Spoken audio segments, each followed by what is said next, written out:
नमस्कार, न्यूज़ 19 में आपका स्वागत है और मैं हूं आपके साथ विकास बिश्नोई।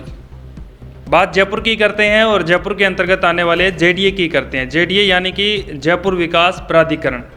जयपुर के अंदर जो निर्माण होते हैं, जो फ्लैट बनते हैं, उस पर जेडीए की निगरानी रहती है। बाकायदा जेडीए के अंतर्गत ही वो बनाए जाते हैं, लेकिन जयपुर में इसका उल्टा चल रहा है। जयपुर में अधिकतर जो फ्लैट बनते हैं, कमर्शियल निर्माण होते हैं, आवासीय निर्माण होते हैं, लगभग उसमें बिल्डर क्या करते हैं कि हानि पहुंचाते हैं जेडीए को, सरकार को, राजस्व की हानि होती है।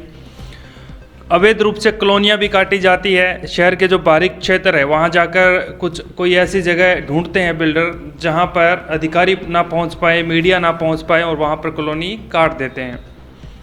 आज इसी पर हम चर्चा करेंगे। मेरे साथ वरिष्ठ पत्रकार और मेरे सहयोगी करतार सिंह हैं, उनसे जानकारी लेंगे। ये जेडीए बीट देखते हैं और ये अच्छे तरीके से बता पाएंगे कि ये ऐसा क्यों हो रहा है, किसकी इसमें गलती है, किसकी वजह से ये हो रहा है, और इसको ठीक कैसे किया जा सकता है कि एक ढर्रे पर इसको लाया जा सके, ताकि जेडीए को, सरकार को नुकसान ना हो। और बिल्डर 1 महीने में 4 मंजिला इमारत खड़ी कर देते हैं तो भरोसा नहीं है वो कब ढह जाए, तो भविष्य में जिंदगियों को भी नुकसान हो सकता है। उस पर कैसे रोक लगाई जा सकती है, इन तमाम मुद्दों पर करतार जी से बात करेंगे। करतार जी, सबसे पहले आपसे यही जानना चाहूँगा कि आप जेडीए बीट देखते हैं, कौन कौन सी शहर के ऐसे इलाके हैं जहाँ पर इस तरह की अवैध कॉलोनियाँ काटी जा रही है, धड़ाधड़ वहाँ पर निर्माण चल रहा है, ना तो जेडीए पहुँच पाता है, और अगर मामले सामने आते हैं तो वो आप जैसे जो मीडियाकर्मी फील्ड में काम करते हैं वो पहुँचकर उसको उजागर करते हैं। देखिए विकास जी, पहली बात तो आपको बहुत बहुत धन्यवाद जो आपने न्यूज़ 19 चैनल पे समय दिया और मेरे को यानी डिबेट में बिठाया, उसके लिए शुक्रिया गुजार जी।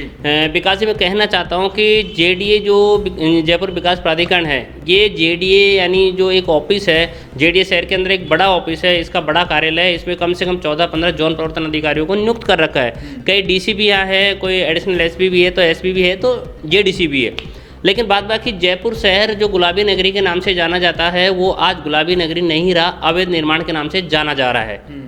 ये नाम महज चेंज नहीं कर रहा है, ये अवैध निर्माण करता खुद अपने जब अवैध निर्माण से बाज नहीं आ रहे इस तरीके से, तो आखिरकार गुलाबी नगरी रहेगी कहाँ। जी। बात करें, आपको पता है अभी आपने कहा कि यानी जो 1 महीने में बिल्डर 4-5 मंजिल जो बिल्डिंग कंप्लीट कर देते, बिल्कुल करते। 1 महीना तो उनके लिए बहुत ज़्यादा हो जाता है। अगर घर परिवार में अगर कोई एक मकान बनाता है तो वो साल भर में कंप्लीट नहीं होता। जी। और और बिल्डर जो है वो 200, 250, 300 गज के प्लॉट में कम से कम 30-35 फ्लैट है जो महीने 1.5 महीने में कंप्लीट कर देते हैं।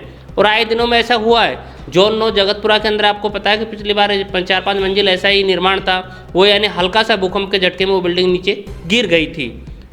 बात करें अपने फ्लैटों की, तो अगर मान लो बिल्डिंग फ्लैटों को छोड़ के भी जो कृषि भूमि है जिसपे यानी फसल तैयार की जाती है, तो यानी ये लगा लो अवैध निर्माण करता है कॉलोनाइजर बिल्डर वहाँ तक पहुँच गए। जो कोई सोसाइटी जेडीए में अप्रूव नहीं है, ना उस सोसाइटी का कहीं नाम निशान है, और बाद बाकी वो यानी कॉलोनी काट रहे हैं 10-10 बीघा 5-5 बीघा में अवैध नाम कॉलोनी जो काट रहे हैं, उनमें 300-400 घरें यानी डुप्लेक्स है जो तैयार कर देते हैं। आने वाले समय में क्या वहाँ जो रहेगी पब्लिक, आम जनता रहेगी, जो गांव से निकलकर शहर में आने का सपना देखते हैं, वो अपना एक घर देखता है शहर के अंदर, तो क्या उनको मुसीबत खड़ी नहीं होगी बारिश के समय में? बिल्कुल ठीक कहा आपने। और ये इसकी वजह एक ये भी है कि कृषि योग्य भूमि नहीं है, वो अति कृषि योग्य भूमि के अंतर्गत है, तो बाजारू जो रेट है वो कम है, लेकिन बिल्डर मोटे पैसे का लालच देकर उन किसानों से, जमींदारों से वो ज़मीन खरीद लेते हैं और उसको कन्वर्ट नहीं कराते हैं जहाँ पर उनको निर्माण करता हो। तो कृषि योग्य भूमि है उसके ऊपर वो निर्माण कर देते हैं। जैसा आपने बताया कि 300 डुप्लेक्स फ्लैट बना देते हैं। तो इसको ये जो चीज़ें हैं, ऐसा तो नहीं है कि सरकार के यानी प्रशासन के ध्यान में ना हो, पता सब होता है, तो क्या कहीं करप्शन इसकी वजह है कि लगातार इस तरह की कॉलोनियाँ, इस तरह के डुप्लेक्स बढ़ते जा रहे हैं, या फिर कोई और वजह है?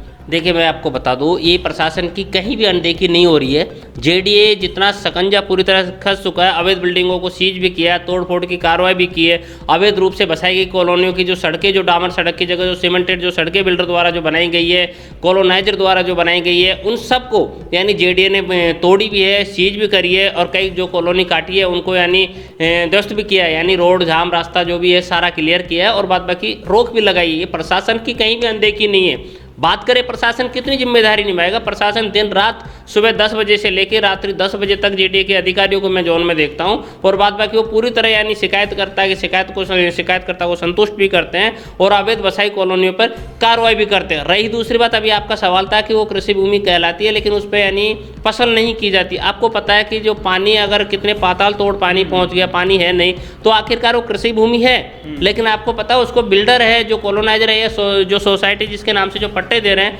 वो 3-4 जने मिलकर उस किसान को यानी कम दामों में उसकी जमीन खरीद लेते हैं और उस पर डुप्लेक्स तैयार करते हैं। जो जेडीए में कहीं कागज उनके नहीं है, ना कोई सोसाइटी रजिस्ट्रेशन है, बात बाकी मन मर्जी से ये जो डुप्लेक्स बनाए जा रहे हैं। आपको पता है कि एक डुप्लेक्स की कीमत कम से कम 20 लाख रुपए से लेकर 30 लाख रुपए तक है। आखिरकार जो गांव से किसान मजदूर वर्ग का जो लोग निकलेंगे अपने बच्चों को पढ़ाने के लिए जयपुर आते हैं, जो शहर में आते हैं, बड़े बड़े अपने घर का सपना देखते हैं कि सिटी में मेरा घर भी होगा, मेरा बच्चा भी पढ़ेगा, लेकिन आने वाले दिनों में जो सोसाइटी जो कॉलोनी जो बसाई गई है उनमें सीवर लाइन नहीं है, बारिश हो गई तो घुटनों तक पानी भर जाता है, फिर लोग रोडों पे उतर के और जो पूरी जनता धरना प्रदर्शन करती है, जेडीए पर घेराव करती है। अरे क्यों? पहले आप लेने से पहले सोचिए ना कि ये जेडीए में अप्रूव भी है या नहीं है, जेडीए के पट्टे हैं या नहीं है। बाकी जो बिल्डर तो करतार जी लॉलीपॉप दे देते हैं जनता को, जनता इतनी जागरूक होती नहीं है, उनको तो वहाँ 8% जहाँ पर वो रजिस्ट्री कराते हैं वहीं उनको लोन भी दिलवा देता, खुद बिल्डर दिलवा देता। जनता इतनी जागरूक नहीं होती है, तो इन चीज़ों को ठीक कैसे किया जा सकता है? देखिए मैं आपको बता दूं कि जो बैंक का अगर मान लो कि 60-गांठ बिल्डर से करके अगर मान लो कि आम जनता को लोन देता है, तो उस यानी बैंक के ऊपर सर्वप्रथम मैं आपके चैनल के माध्यम से कहता हूं उस बैंक के ऊपर कानूनी कार्रवाई होनी चाहिए।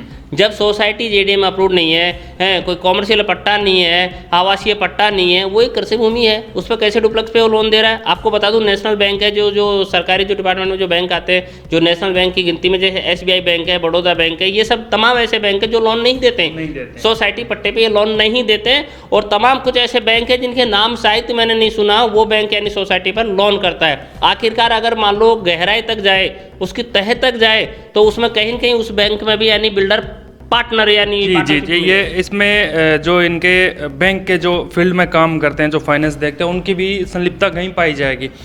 एक अहम सवाल आपसे पूछता हूँ, बिल्डर किसी चीज़ को लीगल करवाने से क्यों हिचकिचाते हैं? क्या जो इनको फीस जमा करानी पड़ती है वो कहीं ज़्यादा है, या फिर ये इनको लगता है कि अधिकारियों को छोटी मोटी रकम दे के अगर कई अधिकारियों को कई लोगों को देनी पड़े उसके बाद भी इनको काफ़ी कुछ बचेगा, जितना ये जेडीए में जमा करवाते हैं वो रकम कहीं ज़्यादा होती है, या फिर ये दूसरी जो मैंने बात कही है ये सही है? देखिए सवाल है आपका, एक सवाल है, जवाब दो है। यानी ये निर्माण जो 2 कैटेगरी में आता है। पहला जो बिल्डर है वो डुप्लेक्स बनाता है या फ्लैट बनाता है, उनको नक्शा अप्रूव करवाना पड़ता है। अगर मान लो कि 186 या 200 वर्ग गज का जो प्लॉट है जी, उसमें अगर चारों तरफ से साइड बैक छोड़ के अगर वो निर्माण किया जाए तो वो यानी 85 यानी 86 गज प्लॉट रह जाता है। जी। पहली बात तो उनकी ज़मीन साइड बैक में चली जाती है, तो कम से कम 10 से 12 लाख रुपए की वो ज़मीन आती है। रही दूसरी बात, अगर नक्शा अप्रूव करवाएंगे जेडीए से परमिशन लेंगे तो 5-6 लाख रुपए वहाँ भी जमा होते हैं। तो करीब छोटे मोटे अगर आपने करीब जो आइडिया लगाए वो 15 से 20 लाख रुपए का है। तो क्या होता है कि बिल्डर जो फ्लैट बनाते हैं, डुप्लेक्स बनाते हैं, वो यानी नीचे लेवल पे ही सेटिंग करके और वो अपना काम 2-5 लाख रुपए में निकाल लेते हैं। अगर कोई शिकायत करता तो उस शिकायतकर्ता के नंबर अवैध निर्माणकर्ता के पास पहुंच जाते हैं। वो कहाँ से जाते हैं? आम आदमी कंट्रोल पे भरोसा करता है, जोन प्रवर्तन पर अधिकारी पर भरोसा करता है, लेकिन वो नंबर वहाँ लीक हो जाते हैं और वो उनको बीच में यानी सेटलमेंट करने की कोशिश करते हैं। अरे भाई आखिरकार ऐसा क्यों? आज आप एक शिकायतकर्ता को यानी सेटलमेंट करोगे, कल की तरह उसी का परिवार अगर वहाँ आके रहेगा तो उनके साथ 30 लाख रुपए की धोखाधड़ी होगी। फिर क्या होगा? 420 का मुकदमा दर्ज होगा। आखिरकार क्राइम पर बढ़ावा देते हुए यानी ये चल रहा है। रही दूसरा सवाल आपका, एक सवाल था 2 जवाब है, अभी एक जवाब हुआ है विकास जी। दूसरा जवाब मेरा ये है कि रही बात सोसाइटी की, सोसाइटी में ना तो सिविल लाइन है, ना कोई नल कनेक्शन है। आप जाओगे तो बिजली भी नहीं मिलेगी आपको, आप जाओगे तो वहाँ आपको सड़कें नहीं मिलेगी। आखिरकार ये सब समस्या वहाँ आ रही है और उसके बावजूद वो डुप्लेक्स वहाँ तैयार कर देते हैं। बारिश के समय में बजरी के ट्रक फंस जाते हैं, उलट जाते हैं, पत्थर ईंट की ट्रोलियाँ उलट जाती है, लेकिन अवैध निर्माण करता है ये सोसाइटी करता है, जो कॉलोनी काट रहे हैं वो अपना निर्माण पूरा करते हैं। ये तो थोड़ा जौन प्रवर्तन अधिकारी को भी ध्यान देना चाहिए कि वहाँ रोड नहीं है, सड़कें नहीं है, सिविल लाइन नहीं है, नल कनेक्शन नहीं है, लाइट की व्यवस्था नहीं है, तो आखिरकार ऐसी कॉलोनी को क्यों बसने दे? वो जनता के साथ एक धोखा हो रहा है। ये जो पूरा भ्रष्टाचार पनपा है, ये जो पूरा घपला चल रहा है जेडीए के अंदर, तो एनसीबी तो वैसे भी बहुत सक्रिय है, हर डिपार्टमेंट में आप देखते हैं कि उजागर होते रहते हैं ऐसे मामले, और इतनी किसी बिल्डर की हिम्मत नहीं है कि वो सीधा अपने दम पर जाकर अवैध निर्माण कर ले। कहीं ना कहीं ज़्यादातर मामलों में जो शिकायतें हमारे तक पहुंचती है उसमें जो निचले लेवल के अधिकारी होते हैं उनकी संलिप्तता पाई जाती है। एक तो इस चीज़ को कैसे दूर करें, और एक जो ये अवैध निर्माण जो जयपुर में हर जगह, जयपुर के आप 20 किलोमीटर बाहर 25 किलोमीटर बाहर तक चले जाइए, वहाँ तक बिल्डर पहुँच चुके हैं, इसको कैसे दूर रोका जा सकता है, दूर किया जा सकता है? कम शब्दों में आपसे इसका जवाब चाहिए। देखिए मैं आपको बता दूं, रही बात रुकने का तो सवाल ही नहीं है, क्योंकि अगर मान लो कोई अधिकारी अगर अच्छी लेवल पे आता है, जैसे जेडीए में रघुवीर सैनी जी है, उनको अवैध निर्माण की और मान लो कि कॉलोनी की अगर मान लो शिकायत उनके पास जाती है या कोई कंप्लेंट उनके पास जाती है तो तुरंत प्रभाव से उन पर कार्रवाई किया जाता है। अगर फ्लैट डुप्लेक्स बने उन पर नोटिस देके उनकी कानूनी कार्रवाई जो कानूनी प्रक्रिया है वो की जाती है। रही दूसरी बात, मैं प्लॉट नंबर नहीं बताऊँगा, जगह नहीं बताऊँगा, क्योंकि आपका चैनल है, समय बहुत कम है, लेकिन मैं आपको बता दूं कि जोन 8 के अंदर एक प्लॉट ऐसा है जिस पर यानी 2 मंजिल पर वो कार्य रुक गया था शिकायत होने के बावजूद, लेकिन आज फिर वो कार्य चालू है और कल छत डाली जाएगी। आखिरकार जब अवैध निर्माणकर्ता से जानकारी ली तो उनका कहना है कि मैंने जेडीए से अप्रूव करवा लिया है। जेडीए खाली प्लॉट पर परमिशन देता है, 2 मंजिल पर अगर परमिशन दी है तो साइड बैक तो होगा उसमें, कहीं भी साइड बैक नहीं है। उसी लेवलिंग पर अगर नीचे से 2 मंजिल जो बिल्डिंग तैयार हुई है उसी धाराओं में यानी लेवल पे लेके यानी तीसरी मंजिल और तैयार हो गई, जिसको अगर आप देखें कल हमें भी सूत्रों के हवाले से जानकारी मिली, हमने भी जाके देखा तो अभी तो वो फाइल जोन में चल रही है, उनको परमिशन ही नहीं मिली है। और आखिरकार उनका कहना हमें परमिशन मिल गई। अरे भाई परमिशन मिली तो जेडीए ने अगर जो कानून दिया, जो बिंदु दी, उनकी पालना करो। आपको बोर्ड लगाना चाहिए, आपको हार्वेस्टिंग करवानी चाहिए। तमाम 8 बिंदु है, 8 बिंदु से एक भी बिंदु की पालना नहीं हो रही। जब जोन प्रवर्तन अधिकारी साहब से बात करो तो वो कहते हैं परमिशन में इनकी परमिशन हो गई, मेरे पास कागज आज भेजेंगे कल भेजेंगे, 3 मंजिल कंप्लीट हो गए अभी तक कागज नहीं भेजे। जब डीसी साहब से बात करते तो वो कहते हैं कि मैं जोन में नहीं हूँ, आप रघुवीर सैनी जी के नंबर लो, तुरंत प्रभाव से कार्रवाई होगी। अरे जेडीए में ही अगर 3 बातें होगी तो आखिरकार उस अवैध निर्माण पर कार्रवाई करेगा कौन, विकास जी? एक लाइन में 2 लाइन में आपसे जवाब चाहें, क्या रघुवीर सैनी अकेले ये जो चल रहा है जेडीए में घपला चल रहा है हर जगह हर जोन में, उसको दूर कर सकते हैं? दूसरी बात, क्या रघुवीर सैनी जैसे कुछ और अच्छे अधिकारियों की निचले स्तर पर ज़रूरत है ताकि जो बर्डन जो बोझ हैं, क्योंकि बहुत बड़ा इलाका है जयपुर, अकेले रघुवीर सैनी वहाँ तक जाकर काम नहीं कर सकते, तो उसको दूर किया जाए? देखिए बिल्कुल ज़रूरत है, कम से कम जेडीए में 4 से 5 यानी अधिकारी ऐसे होने चाहिए जो यानी तुरंत प्रभाव से, जैसे सैनी साहब जैसे रघुवीर जी है वो कार्रवाई करते हैं, उस हिसाब से कार्रवाई होनी चाहिए। 14-15 जो जौन प्रवर्तन अधिकारी है उनमें से ज़्यादा नहीं तो 6 से 7 जौन प्रवर्तन अधिकारियों को भी अपनी जिम्मेदारी लेनी चाहिए। मैं तो कहता हूँ चैनल के माध्यम से 14 के 14 जिम्मेदारी लो, लेकिन ऐसा नहीं होता है। क्यों? आप जोन 14 देख लो, जोन 12 देख लो, जोन 13 देख लो, प्यारा नॉर्थ देख लो, साउथ देख लो, कुछ ऐसी तमाम जगह है जहाँ पर कॉलोनियाँ काटी जाती है। डुप्लेक्स फ्लैट की बात तो छोड़िए, 10-10 बीघा में कॉलोनी कट रही है। आखिरकार कहाँ सो रहे हैं जोन परिवर्तन अधिकारी? मैं कहता हूँ आप बिल्कुल कार्रवाई करते हैं, अवैध कॉलोनियों को यानी ध्वस्त भी करते हैं और फ्लैटों पर कार्रवाई भी करते हैं, सीज भी करते हैं, लेकिन कुछ ऐसी कॉलोनी अभी भी बची हुई है जो आंख मिचौली का खेल खेल रहे हैं बिल्डर आपके साथ और जेडीए के साथ, क्योंकि आपको पता है इसमें आप ही को फायदा नहीं है, आम जनता को फायदा नहीं है। अगर जेडीए के अगर परमिशन से अगर वो कॉलोनी कटेगी तो जेडीए को कहीं न कहीं राजस्व का नुकसान नहीं होगा, लाभ ही होगा। उसका जो पैसा है जेडीए में जमा होता है उससे आम जनता को फायदा होगा।